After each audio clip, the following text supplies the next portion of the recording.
Bonjour frères et sœurs en Christ, c'est encore moi la sœur Foi Marguerite Amouillé.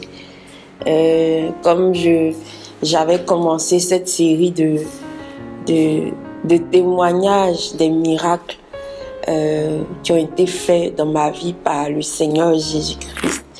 Donc, comme j'ai dit, il n'y a pas de petits miracles. Tous les miracles sont grands et merveilleux, surtout quand ça vient de notre Seigneur Jésus-Christ, Yoshua, le puissant, le merveilleux. Amen. Donc, avant de commencer ce témoignage, je vais faire un peu de louange, chanter un petit peu. Et voilà, je pense que ça va nous faire du bien. Amen, amen. Jésus-Christ, Jésus-Christ est fidèle, il est fidèle, il est sorti du tombeau, il est fidèle. Tout genou fléchira, toute langue confessera que Jésus est fidèle. Jésus-Christ, Jésus-Christ est Seigneur, il est Seigneur, il est sorti du tombeau, il est Seigneur. Tout genou fléchira, toute langue confessera que Jésus est Seigneur. Jésus-Christ, Jésus-Christ est amour, il est amour, il est sorti du tombeau, il est amour, alléluia. Tout genou fléchira, toute langue confessera que Jésus est amour. Jésus-Christ, Jésus-Christ est amour, il est amour, il est sorti du tombeau, il est amour, alléluia. Tout genou fléchira, toute langue confessera que Jésus est amour, que Jésus est amour. Amen. Amen, amen, amen, amen. Ok, je suis vraiment contente en fait. Dès que je finis de louer le Seigneur Jésus-Christ, j'ai cette joie débordante. Excusez-moi pour cela. Donc, je venais vous, aujourd'hui je viens vous parler de ce troisième miracle. Le témoignage de ce troisième miracle que le Seigneur Jésus-Christ a fait dans ma vie. Donc, je me rappelle, je vous l'avais déjà dit dans le deuxième témoignage que j'avais fait, que j'étais têtue. Moi, j'étais vraiment têtue et à chaque fois, je vais vous prendre en fait un peu l'image dans la Bible en fait. Lorsque Moïse allait à chaque fois se présenter devant le Pharaon et que Moïse disait que le Seigneur, le Dieu Tout-Puissant, dit de laisser partir son peuple pour qu'il aille lui donner une adoration dans le désert.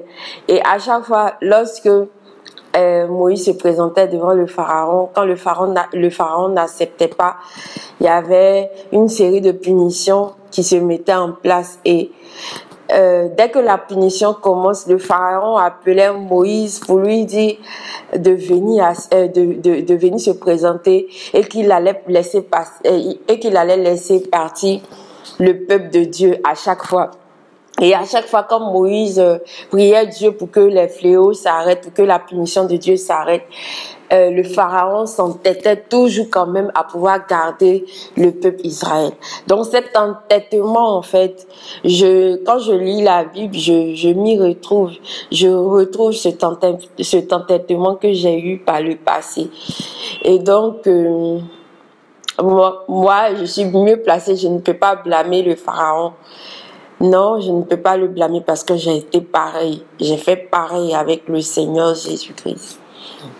Donc, pour revenir à mon témoignage, c'était une brèche que j'avais ouverte. Pour revenir à mon témoignage, c'était le Seigneur m'avait m'avait guéri miraculeusement du mal que je souffrais au rein.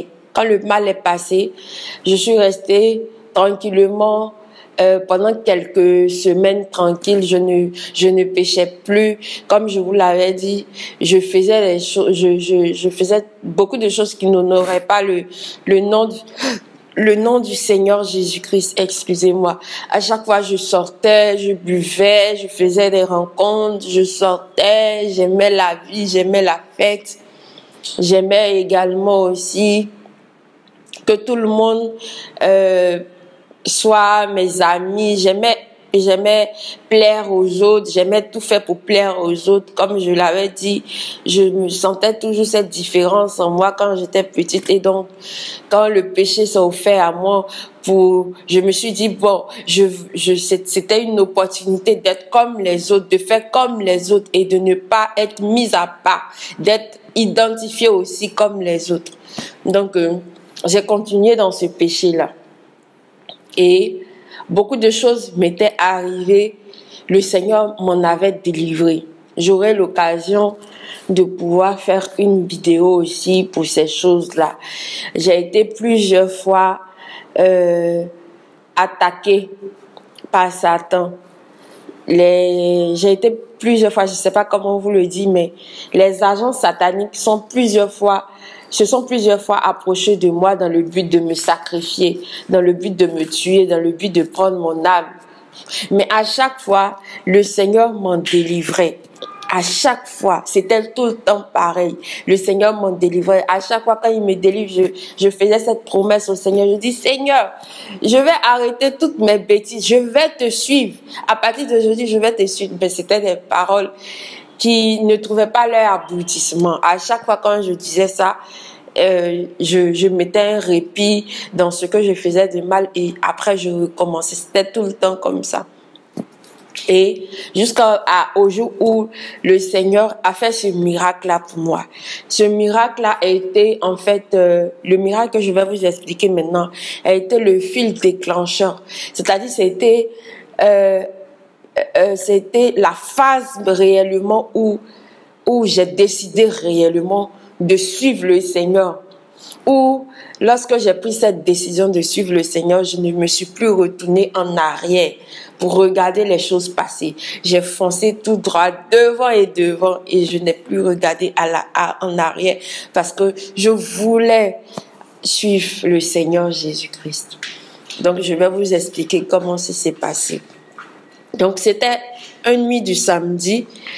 Cette nuit-là en question, je n'étais pas sortie. Comme habituellement, je n'étais pas sortie. J'avais décidé de faire ma soirée à la maison. Mais j'avais décidé en fait de veiller, de regarder la télévision, faire toute ma soirée à la maison et puis après m'endormir. Et autour de 0 heure, j'ai senti comme quelque chose venir frapper ma poitrine. Et quand cette chose a frappé ma poitrine, j'ai commencé à manquer d'air. Je n'arrivais plus à respirer. Mon souffle était de plus en plus diminué. Je n'arrivais plus à bien respirer. Et arrivé un moment, j'ai commencé à étouffer. Je n'arrivais plus à respirer. Je me débattais pour pouvoir respirer. Mais c'était peine perdue. Je n'arrivais pas à respirer comme ça. Et au fur et à mesure que je n'arrivais pas à respirer, mon cœur s'arrêtait. Mon cœur s'arrêtait à tel point que je n'avais plus de force. Et je me souviens, je suis tombée sur le divan et je ne pouvais plus me relever. Et je me sentais partie, je me sentais mourir, je sentais que la mort était là. Et j'ai vu mon esprit sortir de mon corps. Mon esprit sortait de mon corps par la tête. Quand l'esprit quand ton âme, en fait, veut sortir de ton corps, l'âme sort par le haut. Et donc, j'ai senti mon âme sortir de mon corps, j'ai senti mes pieds ne plus fonctionner. Et j'ai vu mon âme sortir par la tête. Et quand mon âme sortait par la tête, je voyais que c'était fini pour moi, que j'étais déjà morte. C'est comme ça, je disais, oh, c'est fini, oh, je suis morte, c'est fini. Et là, pendant que j'étais en train de dire cela, j'ai entendu cette même voix du Seigneur Jésus-Christ qui a résonné dans la chambre.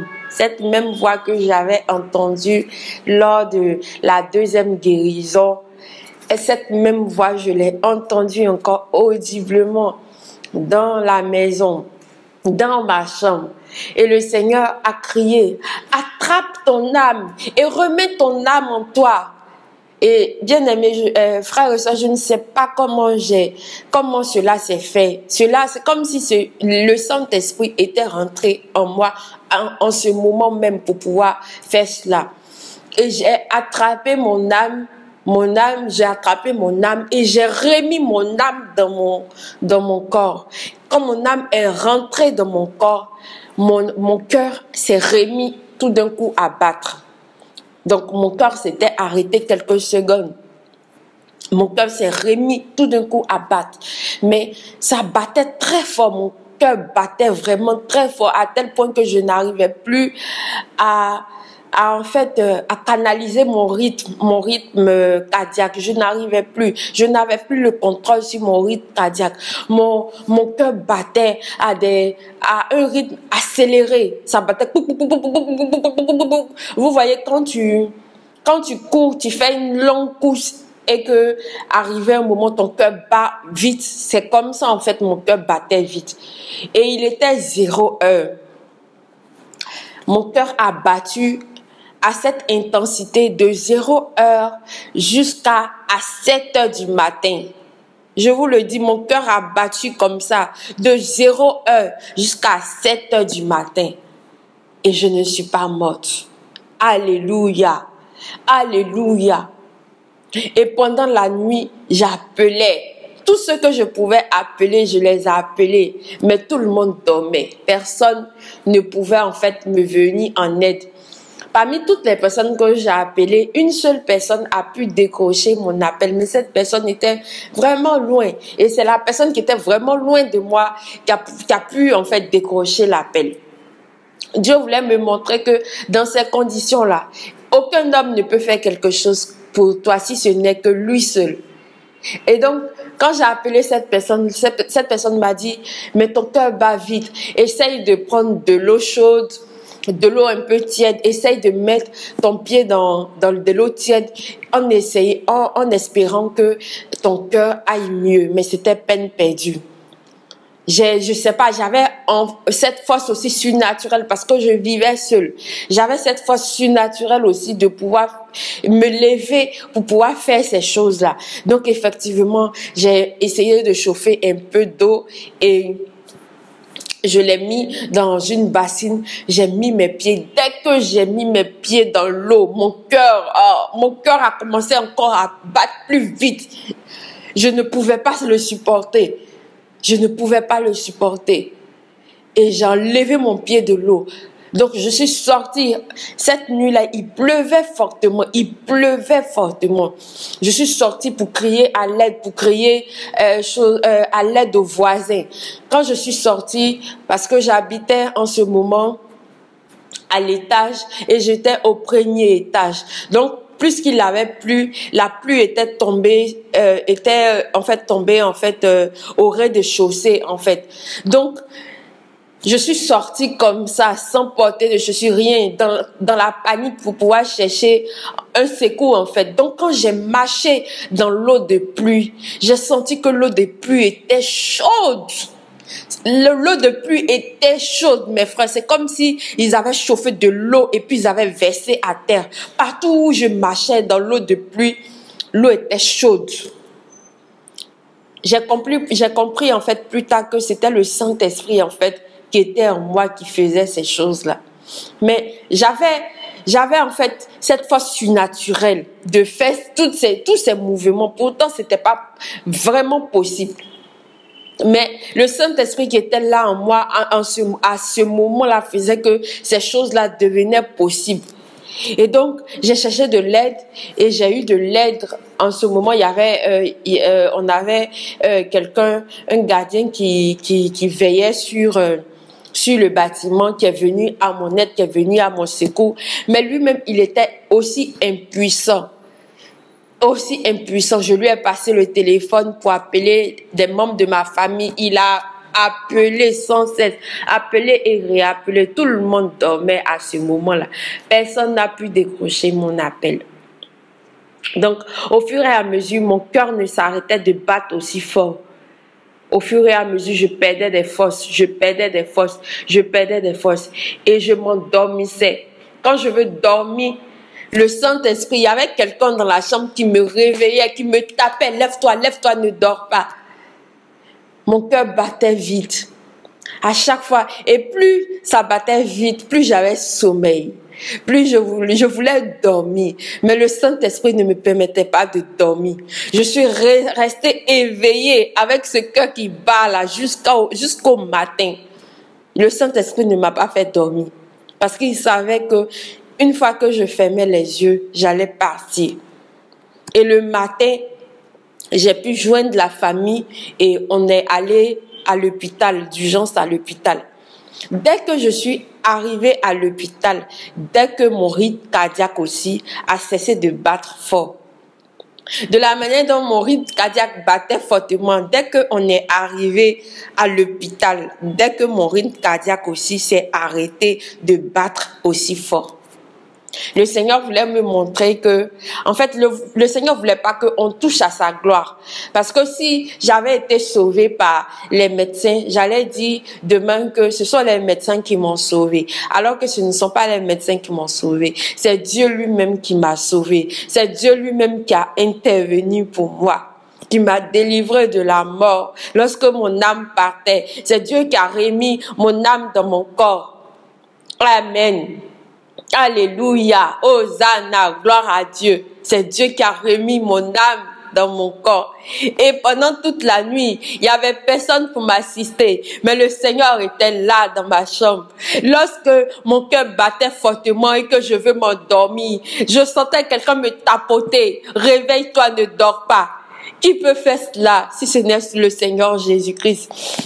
Physiquement, j'étais seule.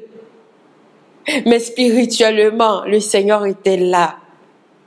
Le Seigneur était là, il veillait sur moi. Amen, la gloire du Seigneur. Regardez l'amour du Seigneur. Malgré que j'étais quelqu'un qui péchait, regardez son amour pour moi. Regardez son amour pour nous. Nous sommes aimés du Seigneur Jésus. Nous sommes aimés du Seigneur Jésus-Christ. Ça, je vous l'assure. Nous sommes vraiment chéris par lui. Nous sommes des prunelles, des enfants chéris, des enfants bien-aimés du Seigneur Jésus-Christ. Ne le doutez pas. Ne le doutez pas. Et quand je suis arrivée à l'hôpital, ils n'ont rien fait d'extraordinaire. Ils m'ont juste piqué un tranquillisant parce qu'ils ont demandé ils m'ont demandé et j'ai essayé de leur expliquer. À peine même, je n'avais pas le souffle même pour bien parler. parce que pour parler, il fallait que je fasse encore des efforts. Mais ce que j'ai pu dire, ce que j'ai pu leur dire, ils ont vu un peu en fait de quoi je souffrais. Et ils m'ont piqué une piqûre et je me suis endormie. C'est à ce moment-là que j'ai pu dormir. Je me suis endormie. Et quand je me suis réveillée, ils avaient déjà fait des examens. Et les examens ont révélé que je n'avais rien.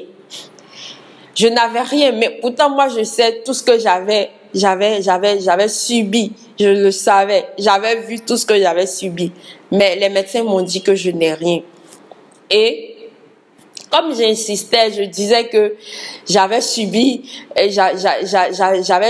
en fait une crise cardiaque. Je leur disais cela. Comme j'insistais, ils m'ont prescrit en fait un papier où je devais aller faire un ECG.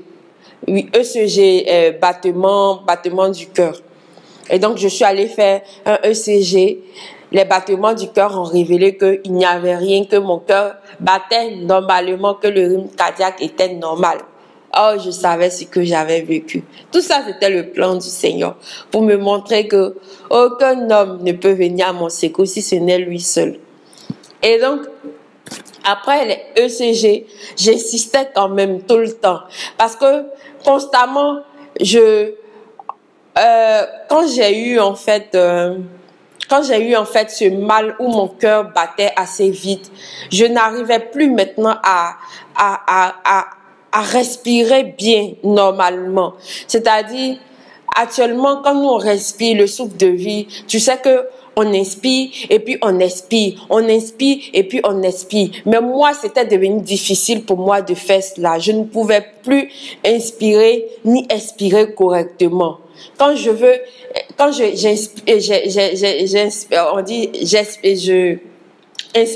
Donc quand j'inspire et que je veux expirer, je commence à m'étouffer. Je n'arrivais plus à faire ce mécanisme normalement qui est si naturel.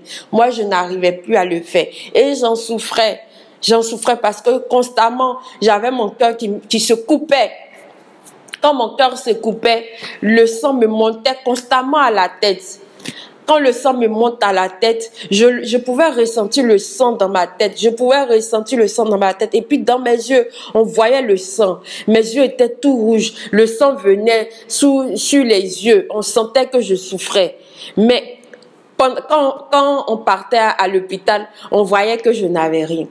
Et donc comme ça continuait ainsi, on est parti faire une radio du cœur, pour voir en fait ce que le cœur a. On a fait la radio du cœur. Et il s'est avéré que mon cœur n'a rien, que je n'ai rien.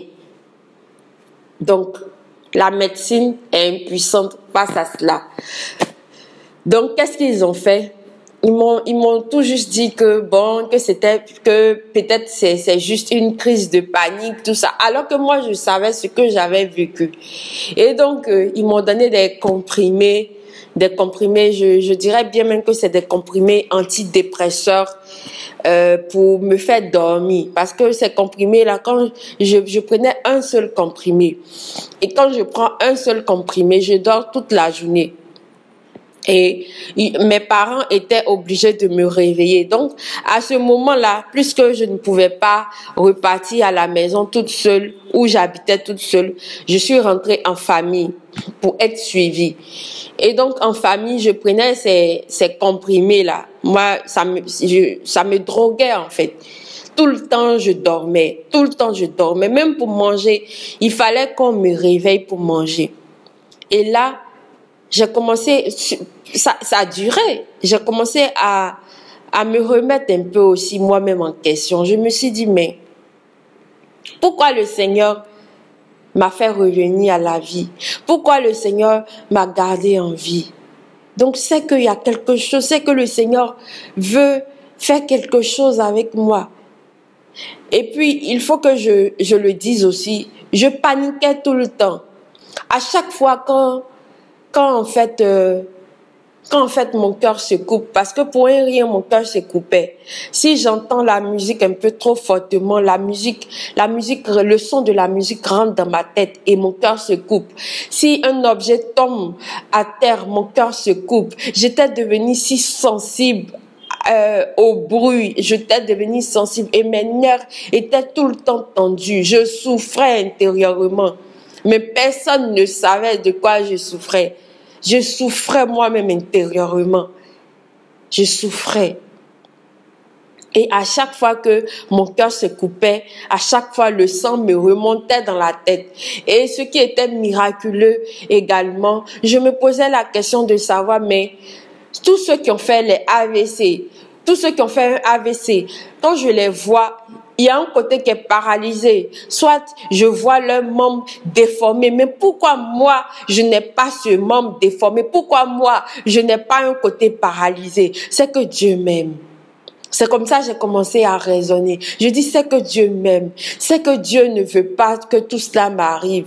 Dieu pouvait en fait laisser les symptômes de tout ce que je vis m'arriver. Mais il ne laisse pas cela.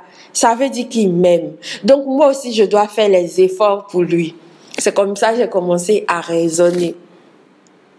Là, parce que le deuxième miracle qu'il avait fait pour moi, il m'avait guéri totalement et puis c'était fini. J'avais repris ma vie passée. Donc, à ce moment précis, au troisième miracle, le Seigneur voulait prendre le temps de me former. Le Seigneur voulait prendre le temps de me façonner à sa manière parce qu'il a vu que j'étais une petite fille très têtue. Donc, il voulait me former à sa manière. Donc, j'ai ressenti tout ce que on ressent après un AVC sans pour autant manifester la maladie de manière extérieure. Personne ne voyait extérieurement que je souffrais, mais je souffrais à l'intérieur. Et moi seul savais de quoi je souffrais. Moi seul savais comment je souffrais. Personne ne peut le savoir. Et cette souffrance que j'ai vécue, je ne le souhaite à personne. Personne, parce que c'est vraiment difficile de savoir que personne ne peut t'aider. C'est vraiment difficile de savoir que tout ce que tu expliques, personne ne voit. C'est vraiment difficile, mais seul Dieu le voyait. Et c'était le plan de Dieu. Le plan de Dieu, c'était de me façonner, de me récupérer et puis de me façonner, de travailler à mon attitude, de travailler à mon comportement. Et ça payait. Le Seigneur sait comment il fait pour nous changer, pour nous transformer réellement. Et donc, j'ai passé quelques temps à la maison et plus que les choses ne s'arrangeaient pas, c'était tout le temps pareil. Et moi-même, j'ai commencé à en avoir marre d'être traitée comme une malade, alors que de manière extérieure, on voit pas que je suis malade, mais intérieurement, je sens que je suis malade. Et donc, moi-même, j'en avais marre. Et donc, j'ai préféré retourner chez moi où j'habitais seule. J'ai préféré retourner là-bas. Et étant seule, j'ai commencé à faire le bilan de ma vie. J'ai commencé à voir tout ce que le Seigneur avait fait depuis lors jusqu'à ce stade-là. Et j'ai commencé à me dire, Dieu m'aime. J'ai commencé à me dire, mais Dieu m'aime. Dieu m'aime. Et j'étais en train de me dire comme ça que Dieu n'a pas permis à ce que je meure. Donc, c'est pas maintenant que je vais mourir. C'est ce que je me disais. Je me disais, si je devais mourir, c'est ce soir-là, cette nuit-là que je devais mourir. Mais si je suis encore vivante, c'est que Dieu ne veut pas que je meure. Donc, je ne dois pas avoir peur. Lorsque le battement de mon cœur s'accélère ou le sang me monte à la tête, je ne dois pas avoir peur. Mais je dois persévérer, demeurer dans la prière. Et j'ai décidé comme ça d'arrêter les médicaments, les cachets qu'on m'avait donnés. J'ai décidé d'arrêter tout du jour au lendemain. Malgré que je souffrais, j'ai décidé d'arrêter tout. Je dis, le Seigneur va prendre soin de moi. Le Seigneur sait ce qui est bon pour moi. Le Seigneur va prendre soin de moi. Cette nuit-là, il n'y avait pas de médicaments. C'est le Seigneur seul qui était là, mais il a pris soin de moi. Alors, il pourvoira pour ma santé. Et j'ai arrêté les médicaments qu'on me donnait, qui me droguaient. Et j'ai eu raison de le faire. Au fur et à mesure, la prière m'a aidé au fur et à mesure à guérir. La prière m'a aidé à me rapprocher de mon Seigneur Jésus-Christ, celui qui m'aimait tellement. La prière a commencé à me donner une autre approche des choses.